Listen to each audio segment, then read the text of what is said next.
Okay. ఏంటి అంటే మీరు అంటున్నారు కదా ఆయన ఇంటర్వ్యూ చూస్తాను ఖచ్చితంగా ఎంత రాత్రి అయినా సరే అని చెప్పానంటే ఆయనలో మీకు అంతగా నచ్చింది ఏంటి? అదే అండి, ఇప్పుడు ఒక టాపిక్ ఉందనుకోండి, ఒక 10 మంది ఒకటి మాట్లాడితే ఈయన ఒకటి మాట్లాడతాడు. నాకు అది చాలా ఇష్టం. మళ్ళీ ఏం మాట్లాడతాడంటే చాలా లాజికల్గా ఉంటుంది తను మాట్లాడేది. ప్రతి పాయింట్కి ఒక ఎక్స్ప్లెనేషన్ ఉంటుంది, లాజికల్గా ఉంటుంది. And my way of speaking second year దాకా ఒక రకంగా ఉండేది. అతను చూసినప్పుడు ఏమైందంటే కంప్లీట్గా నేనే మారిపోయింది. ఆ కైండ్ ఆఫ్ స్పీకింగ్ కానీ, ఆ కైండ్ ఆఫ్ ఆలోచన కానీ, ఇవన్నీ అంటే తను ఇప్పుడు నా మీద తనకి ఇంట్రెస్ట్ ఉండకపోవచ్చు. నేను చెప్తాను కదా, మీరు కలుస్తానంటే చెప్పండి. యా, మీరు డెఫినెట్లీ డన్. నేను ఆయనకి ఫోన్ తను లేకపోతే నా లైఫ్ లేదు. And I can say this on record, media ముందు చెప్తున్నా. తను నన్ను ఎంత ఇన్ఫ్లుయెన్స్ చేశాడంటే, నా ఫ్రెండ్స్ ఒక 5 ఉంటారు, వాళ్ళందరికీ వర్మ పిచ్చి ఎక్కించా.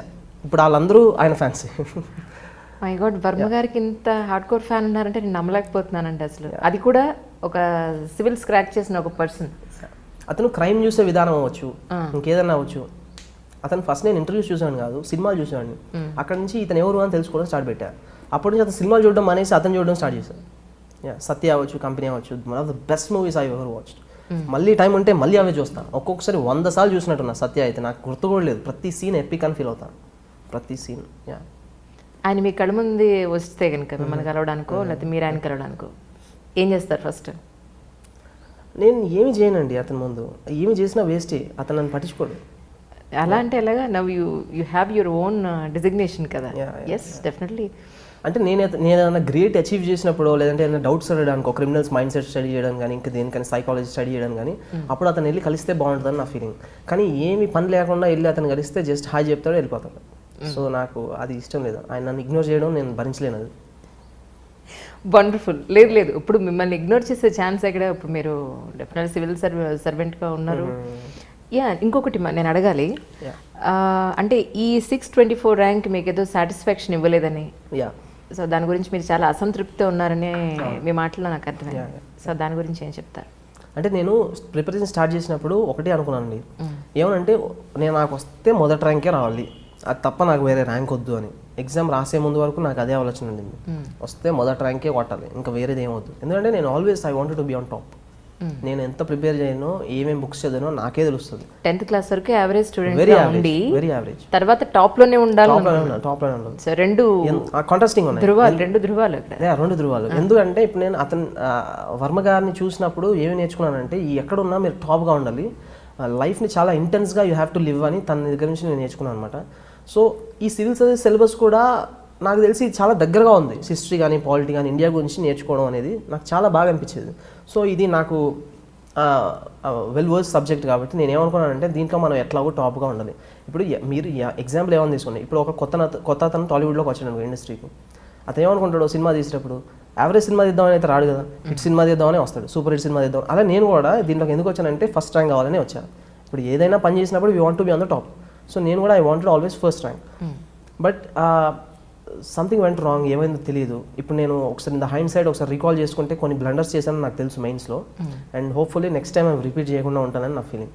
ఇంకోసారి రాస్తారైతే రాద్దామని అనుకుంటున్నా. ఇప్పుడు నాకు హోప్ఫుల్లీ ఐపీఎస్ వచ్చే ఛాన్స్ చాలా ఎక్కువ ఉంది. అండ్ నాకు ప్రిఫర్ చేసిన క్యాడర్ కూడా వస్తుంది. సో రాయడంలో అసలు అర్థమే లేదు. బట్ బెటర్ ర్యాంక్ నాకు కావాలి. I want to launch my self in to the society with a better rank. That's your mental satisfaction. And I'm not for 624. 624 is not for me and నా feeling. ఇది ఇంకెవరదో. Akshay IPS interview అప్పుడే నేను మీతో ఒక మంచి conversation నాకు అది గుర్తుంది. తను నాది చూస్తుంటే మీరు పగలబడి నవ్వారు, ఏంటి ఆడి గురించి నువ్వు అంత ఇంపార్టెన్స్ ఇవ్వాల్సిన అవసరం ఏంటి అన్నట్టు. అది ఎస్, అయితే నేను చూశాను. అది మీరు చూసింటారు, బట్ నా నవ్వులో మాత్రం అర్థం అది కాదు. నేను మీకు తర్వాత కూడా మెసేజ్ చేశాను నిజంగానే, రియలీ. ఎందుకంటే అంటే ఒక ఐపీఎస్ ఆఫీసర్ ఒక సినిమా డైరెక్టర్ని చూసి ఒక అంత ఇంపాక్ట్ ఉందా అనేది నాకు ఆశ్చర్యంతో కూడుకున్న. First of all I don't think it is about my film అండి. తను I think he was probably influenced by రామోయిజం. I don't think it's about my films. నా ఇంటర్వ్యూస్ లేకపోతే రామోయిజం ఆస్పెక్ట్ అనేది తను కొంచెం ఎఫెక్ట్ చేసింది. కానీ నేను ఫిల్మ్ డైరెక్టర్ అనేది ఐ థింక్ ఇన్సిడెంట్ లేదు దాంట్లో. ఎందుకంటే నాకు ఆయన చెప్పింది ఏంటంటే ఇంటర్వ్యూలో, రీసెంట్ కూడా నేను ఈ కరోనా సిచ్యువేషన్స్ ఆయన ఉన్న జిల్లాలో ఎలా ఉంది ఏంటి అనేది ఫోన్ చేస్తే మీ యాక్సెంట్ దిగిపోయారు ఆయన. యా అండం కానీ the way speak to the people అసలు యాస్టీస్గా మీ రెప్లికానా అన్నట్టుగా తయారైపోయారు. నేను అనుకున్నా, నేను అడిగాను మీరు అన్నది ఎలా అంటే నేను వైరస్ తను ఇన్ఫెక్ట్ చేసినట్టు అనిపిస్తుంది. మీ ఇన్ఫ్లుయెన్స్ అతని మీద అంత ఉంది. నాకు ఇంటర్వ్యూకి వెళ్ళే ముందు మెయిన్స్ ఇంటర్వ్యూకి వెళ్ళడం అంటే, మెయిన్స్ అయిపోయి ఇంటర్వ్యూకి వెళ్ళడం అంటే it's not a small thing actually. చాలా గొప్ప ఐపీఎస్ ఐఏఎస్ అంటే మనం చాలా ఒక జిల్లా వాళ్ళ చేతిలో ఉంటుంది, జిల్లా ప్రజల జీవితాలు వాళ్ళ చేతిలో ఉంటాయి. అలాంటిది అలాంటి పర్సన్ దానికి ప్రిపేర్ అయ్యే ఒక పర్సన్ మీ సినిమా చూడందే మెయిన్స్ రాయలేదు, మీ సినిమా చూడండి ఇంటర్వ్యూకి వెళ్ళలేదు, మిడ్ నైట్ అయినా సరే 1:30 కైనా మీది ఒక మూవీ చూసి మీది ఒక ఇంటర్వ్యూ చూస్తే కానీ ఆయన అటెండ్ కాలేదు. సో అది నాకు చాలా ఆశ్చర్యం అనిపించింది. ఆ పాయింట్లో ఒక సర్ప్రైజింగ్గా నవ్వేనే తప్ప భలేవారే మీరు. కానీ ఇన్ రీసెంట్ టైమ్స్ అండి నేను I been just getting very intrigued. నేనంటే మోస్ట్ ఆఫ్ ది టైం నేను జనరల్ పీపుల్ని కలిసేది ఎయిర్పోర్ట్స్లో, లేకపోతే ఏదో ఫంక్షన్కి వెళ్ళటం అలాంటి చోట. అంటే నా రెగ్యులర్గా నాతో కలిసి పనిచేసే వాళ్ళు కాకుండా బయట వాళ్ళని కలవడం అంటే ఒకటి ఎయిర్పోర్ట్స్లోనూ లేకపోతే అక్కడ జరుగుతుంది. The number of people who come and tell me about మీరు రామ్యూజియం చూసామండి, మీరు ఇంటర్వ్యూ అది చూసాం, ఇది చూసాం అంటే they are getting influence all age groups. అది యంగ్ టీనేజర్స్ ప్రాబ్లీ నా సినిమా ఇప్పుడు చూసుంటారు వాళ్ళు, బట్ ఏదో రెస్టారెంట్కి వెళ్తే all these teenagers will come and take autographs for రామ్యూజియం. క్రెడిట్ గోస్ టు స్వప్న లేకపోతే మీరేనా? స్వప్న తీసింది బయటికి. Whatever you know. Also one more thing is నాకు మధ్యన ఒక సమ్ చాలా సీనియర్ పోలీస్ ఆఫీసరు ఎక్కడో ఒక ఈవెంట్లో కలిసి ఎవరో పరిచయం చేస్తే ఐ హేట్ యూ అన్నారు. ఎందుకంటే మా ఇంట్లో మా వైఫ్ షీఈ్ అడిక్టెడ్ టు రామ్యూజియం. మీ నా ఇష్టం పుస్తకం ఉంటుంది, లివింగ్ రూమ్లో ఉంటుంది, అక్కడ కిచెన్లో ఉంటుంది, డైనింగ్ టేబుల్ ఉంటే డైనింగ్ టేబుల్ దగ్గర ఉంటుంది, బెడ్రూమ్లో ఉంటుంది. అంటే మేము మా ఇంట్లో మిగతా ఫ్యామిలీ మెంబర్స్తో పాటు మీ ఫేస్ కూడా ఉంది. ఏం మాట్లాడినా మీరు ఆర్జీవి ఏమన్నారంటే మీకు మిమ్మల్ని కోట్ చేస్తూ ఉంటుంది. అందుకని మా ఫ్యామిలీ మొత్తానికి చిరాకు వచ్చేసింది మీ మీద. మా ఆవిడకి మీ మీద ఉన్న ఇష్టం మొలని చెప్పారు. ఓకే, ఏంటి అంటే మీరు అంటున్నారు కదా ఆయన ఇంటర్వ్యూ చూస్తాను ఖచ్చితంగా ఎంత రాత్రి అయినా సరే అని చెప్పానంటే ఆయనలో మీకు అంతగా నచ్చింది ఏంటి? అదే అండి, ఇప్పుడు ఒక టాపిక్ ఉందనుకోండి, ఒక 10 మంది ఒకటి మాట్లాడితే ఈయన ఒకటి మాట్లాడతాడు. నాకు అది చాలా ఇష్టం. మళ్ళీ ఏం మాట్లాడతాడంటే చాలా లాజికల్గా ఉంటుంది తను మాట్లాడేది. ప్రతి పాయింట్కి ఒక ఎక్స్ప్లెనేషన్ ఉంటుంది, లాజికల్గా ఉంటుంది. And my way of speaking second year దాకా ఒక రకంగా ఉండేది. అతను చూసినప్పుడు ఏమైందంటే కంప్లీట్గా నేనే మారిపోయింది. ఆ కైండ్ ఆఫ్ స్పీకింగ్ కానీ, ఆ కైండ్ ఆఫ్ ఆలోచన కానీ, ఇవన్నీ అంటే తను ఇప్పుడు నా మీద తనకి ఇంట్రెస్ట్ ఉండకపోవచ్చు. నేను చెప్తాను కదా, మీరు కలుస్తానంటే చెప్పండి. యా మీరు డెఫినెట్లీ డన్. నేను ఆయనకి ఫోన్ తను లేకపోతే నా లైఫ్ లేదు. And I can say this on record, media ముందు చెప్తున్నా. తను నన్ను ఎంత ఇన్ఫ్లుయెన్స్ చేశాడంటే నా ఫ్రెండ్స్ ఒక 5 ఉంటారు, వాళ్ళందరికీ వర్మ పిచ్చి ఎక్కించా. ఇప్పుడు వాళ్ళందరూ ఆయన ఫ్యాన్స్. మై గాడ్, వర్మ గారికి ఇంత హార్డ్ కోర్ ఫ్యాన్ ఉన్నారంటే నేను నమ్మలేకపోతున్నానండి అసలు. అది కూడా ఒక సివిల్ స్క్రాచ్ చేసిన ఒక పర్సన్. అతను క్రైమ్ చూసే విధానం అవ్వచ్చు, ఇంకేదన్నా అవ్వచ్చు. అతను ఫస్ట్ నేను ఇంటర్వ్యూస్ చూసాను కాదు, సినిమాలు చూసాను. అక్కడ నుంచి ఇతను ఎవరు అని తెలుసుకోవడం స్టార్ట్ పెట్టా.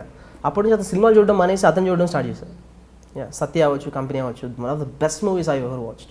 మళ్ళీ టైం ఉంటే మళ్ళీ అవే చూస్తాను. ఒక్కొక్కసారి 100 సార్లు చూసినట్టున్నా. సత్య అయితే నాకు గుర్తు కూడా లేదు. ప్రతి సీన్ ఎపిక్ అని ఫీల్ అవుతాను, ప్రతి సీన్. ఆయన మీ కళ్ళ ముందు వస్తే కనుక మిమ్మల్ని కలవడానికో లేకపోతే మీరు ఆయన కలవడానికో ఏం చేస్తారు ఫస్ట్? నేను ఏమి చేయనండి అతని ముందు. ఏమి చేసినా వేస్టే, అతను నన్ను పట్టించుకోడు. అలా అంటే ఎలాగా? Now you have your own designation కదా. Yes definitely. అంటే నేను ఏదైనా గ్రేట్ అచీవ్ చేసినప్పుడు, లేదంటే ఏదైనా డౌట్స్ అడగడానికి, ఒక క్రిమినల్స్ మైండ్ సెట్ స్టడీ చేయడం కానీ, ఇంకా దేనికని సైకాలజీ స్టడీ చేయడం కానీ, అప్పుడు అతను వెళ్ళి కలిస్తే బాగుంటుందని నా ఫీలింగ్. కానీ ఏమి పని లేకుండా వెళ్ళి అతను కలిస్తే జస్ట్ హాయ్ చెప్తాడు, వెళ్ళిపోతాడు. సో నాకు అది ఇష్టం లేదు. ఆయన నన్ను ఇగ్నోర్ చేయడం నేను భరించలేను. అది వండర్ఫుల్. లేదు ఇప్పుడు మిమ్మల్ని ఇగ్నోర్ చేసే ఛాన్స్ ఎక్కడ? ఇప్పుడు మీరు డెఫినెట్లీ సివిల్ సర్వెంట్గా ఉన్నారు. ఇంకొకటి నేను అడగాలి, అంటే ఈ 624 ర్యాంక్ మీకు ఏదో సాటిస్ఫాక్షన్ ఇవ్వలేదని, సో దాని గురించి మీరు చాలా అసంతృప్తితో ఉన్నారని మీ మాటలో నాకు అర్థమైంది. సో దాని గురించి ఏం చెప్తారు? అంటే నేను ప్రిపరేషన్ స్టార్ట్ చేసినప్పుడు ఒకటే అనుకున్నానండి, ఏమనంటే నేను నాకు వస్తే మొదటి ర్యాంకే రావాలి, అది తప్ప నాకు వేరే ర్యాంక్ వద్దు అని. ఎగ్జామ్ రాసే ముందు వరకు నాకు అదే ఆలోచన ఉండింది, వస్తే మొదటి ర్యాంకే కొట్టాలి, ఇంకా వేరేది ఏమవుతుంది. ఎందుకంటే నేను always I wanted to be on top. నేను ఎంత ప్రిపేర్ చేయను, ఏమేమి బుక్స్ చదివానో నాకే తెలుస్తుంది. 10th క్లాస్ వరకు యావరేజ్ స్టూడెంట్ వెరీ ఉండి వెరీ యావరేజ్, తర్వాత టాప్ లోనే ఉండాలి. టాప్లోనే ఉండదు. సో రెండు కాంట్రాస్టింగ్ ఉన్నాయి, ధృవాలు, రెండు ధృవాలు ఇక్కడ. రెండు ధృవాలు. ఎందుకంటే ఇప్పుడు నేను వర్మ గారిని చూసినప్పుడు ఏమి నేర్చుకున్నానంటే, ఈ ఎక్కడున్నా మీరు టాప్గా ఉండాలి, లైఫ్ని చాలా ఇంటెన్స్గా యూ హ్యావ్ టు లివ్ అని తన దగ్గర నుంచి నేను నేర్చుకున్నాను అనమాట. సో ఈ సివిల్ సర్వీస్ సిలబస్ కూడా నాకు తెలిసి చాలా దగ్గరగా ఉంది. హిస్టరీ కానీ పాలిటీ కానీ ఇండియా గురించి నేర్చుకోవడం అనేది నాకు చాలా బాగా అనిపించేది. సో ఇది నాకు వెల్ వర్స్ సబ్జెక్ట్ కాబట్టి నేను ఏమనుకున్నానంటే, దీంట్లో మనం ఎట్లాగో టాప్గా ఉండాలి. ఇప్పుడు మీరు ఎగ్జాంపుల్ ఏమని తీసుకోండి, ఇప్పుడు ఒక కొత్త అతను టాలీవుడ్లోకి వచ్చాడు ఇండస్ట్రీకి. అతను ఏమనుకుంటాడు, సినిమా తీసేటప్పుడు యావరేజ్ సినిమా తీద్దామని అయితే రాడు కదా, హిట్ సినిమా తీద్దామని వస్తాడు, సూపర్ హిట్ సినిమా తీద్దాం. అలా నేను కూడా దీంట్లోకి ఎందుకు వచ్చానంటే, ఫస్ట్ ర్యాంక్ కావాలని వచ్చాను. ఇప్పుడు ఏదైనా పని చేసినప్పుడు we want to be on the top. So నేను కూడా I wanted always first rank. But something went wrong, ఏమైందో తెలియదు. ఇప్పుడు నేను ఒకసారి ఇన్ ద హైండ్ సైడ్ ఒకసారి రీకాల్ చేసుకుంటే కొన్ని బ్లండర్స్ చేశాను నాకు తెలుసు మెయిన్స్లో. And hopefully next time repeat చేయకుండా ఉంటానని నా ఫీలింగ్. ఇంకోసారి రాస్తారైతే రాద్దాం అనుకుంటున్నా. ఇప్పుడు నాకు హోప్ఫుల్లీ ఐపీఎస్ వచ్చే ఛాన్స్ చాలా ఎక్కువ ఉంది. అండ్ నాకు ప్రిఫర్ చేసిన క్యాడర్ కూడా వస్తుంది. సో రాయడంలో అసలు అర్థమే లేదు. బట్ బెటర్ ర్యాంక్ నాకు కావాలి. I want to launch my self in to the society with a better rank. That's your mental satisfaction. And I'm not for 624 is not for me అన్న feeling. ఇది ఇంకెవరిదో.